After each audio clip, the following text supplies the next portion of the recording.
제이리의 마음 상담소. 안녕하세요. 시카고 기독교 방송국 청취자 여러분 반갑습니다. 저는 제이리의 마음 상담소를 진행하고 있는 하늘복지관의 이재명입니다. 지난주에는 사람들이 많은 곳에 있는 것이 두려워요 라는 주제로 이야기를 나누었습니다. 낯선 사람들이 많은 곳에 있는 것을 부담스러워하는 것은 어느 정도 인간의 본능이지만 그러한 상황을 지나친 두려움으로 피하게 되면서 학교, 직장, 사회생활을 포기하고 사람들을 만나는 것에 대한 심한 두려움 때문에 집 밖을 나오지 못하는 상황으로 발전하는 경우도 있음을 나누었습니다. 주변에 내가 믿고 편하게 얘기 나눌 수 있는 사람에게 조언을 구하거나 정신건강 상담사에게 도움을 요청하라고 말씀드렸습니다. 이번 주에는 내 마음이 너무 울적해요 라는 주제로 얘기를 나눠보고자 합니다. 살다 보면 실수도 하게 되고 실패도 겪게 되고 소중한 사람을 잃거나 직장을 잃는 등 겪고 싶지 않은 일들을 경험하는 일이 우리의 인생에 참 많이 일어나지요. 그러한 일들이 있었다 할지라도 그냥 툴툴 털고 다시 일어나서 새롭게 시작하고 싶지만 우리의 마음이라는 것이 항상 그렇게 되어지지는 않지요. 왠지 마음이 공허하고 슬프고 또 내 앞으로의 인생에 희망은 없는 것 같고 예전에 즐겨하던 취미생활도 더 이상 재미가 없고 친구들 만나는 것도 재미가 없고 입맛도 없어져서 살도 빠지고 잠만 자고 싶고 계속 피곤하고 남들은 다 행복한 것 같은데 나만 세상에서 제일 불행한 것 같고 내 스스로가 너무 한심해 보이고 죄책감이 밀려오고 책을 읽거나 신문을 봐도 글이 눈에 들어오지 않고 모든 것이 귀찮고 짜증이 나고 평소 때 같지 않게 화도 자주 내고 가끔 죽음에 대해서도 생각하는 그런 경험을 하신 적이 있으신지요?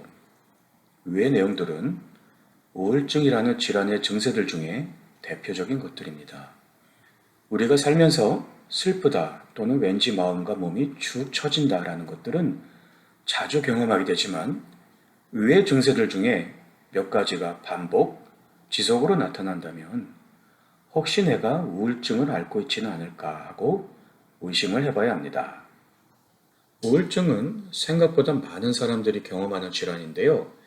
미국 인구의 대략 26% 정도가 영향을 받고요. 청소년이나 젊은 청년층은 이보다 훨씬 높은 비율로 우울증에 시달리고 있습니다. 코비드-19 팬데믹 기간에는 젊은 청년의 거의 절반가량이 우울증을 앓았다는 통계도 있습니다. 하지만 이 중에 치료를 받은 사람들은 에이시안 아메리칸 중에 절반도 안 된다고 하는 통계가 있습니다. 많은 사람들이 우울증으로 힘들어함에도 불구하고 치료를 받지 못하고 있다는 얘기인데요. 우울증은 조기에 진단받고 치료를 받게 되면 치료 효과가 매우 높은 질환 중에 하나이지만 방치하게 되면 나의 가정, 직장, 사회생활에 매우 부정적인 영향을 미치게 되는 질환입니다.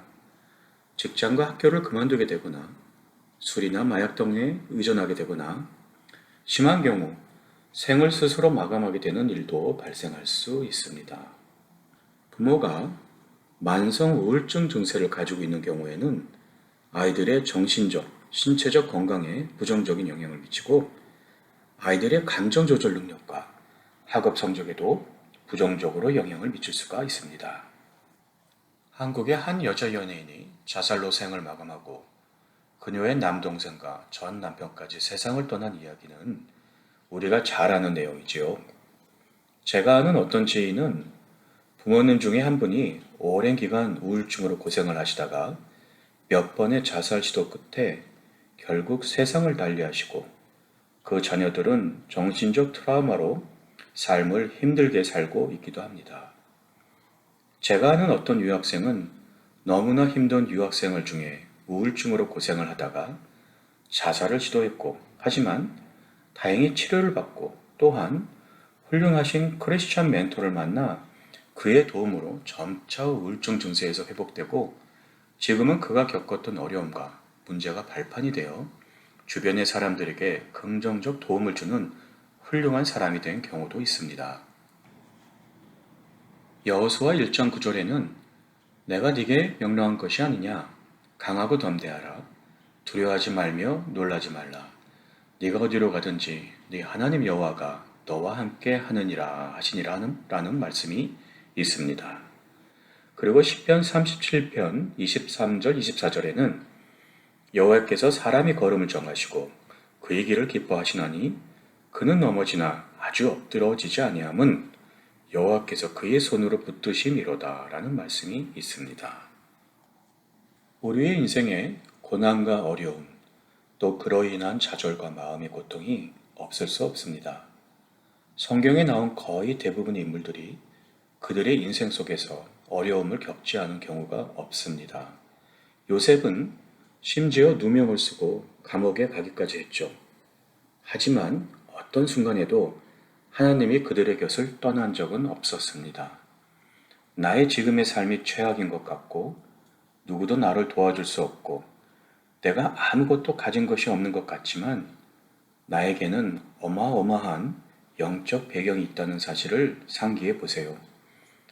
나의 우울한 생각을 잠시 내려놓고 전지전능하시고 무소부재하신 성삼위 하나님께서 그리스도를 통해 나의 모든 문제를 십자가에서 완전 끝내셨고 지금 그리고 영원히 나와 함께 하신다는 사실을 붙잡아 보세요. 지금의 어려움과 문제는 오히려 앞으로 인생의 발판이 되는 축복을 누릴 절호의 기회이고 시작입니다. 지난번에 알려드린 대로 눈을 감고 코로 길게 호흡하며 주 예수 그리스도시여 나를 긍휼히 여기소서 이렇게 짧은 문구를 가지고 지속적으로 기도해 보세요. 신기하게도 우울한 나의 잡생각이 사라지고 말씀이 내게 임하는 것을 느끼는 시간이 올 겁니다. 이번 주에도 도전하는 시간 되시기 바랍니다.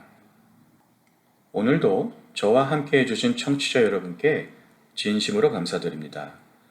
다음 주에도 정신건강과 관련된 또 다른 주제로 내용을 나누겠습니다. 다음 주 화요일 이 시간에 다시 뵙겠습니다. 안녕히 계세요. 지금까지 하늘종합복지관 정신건강 프로그램 디렉터이신 제이리의 마음상담소였습니다.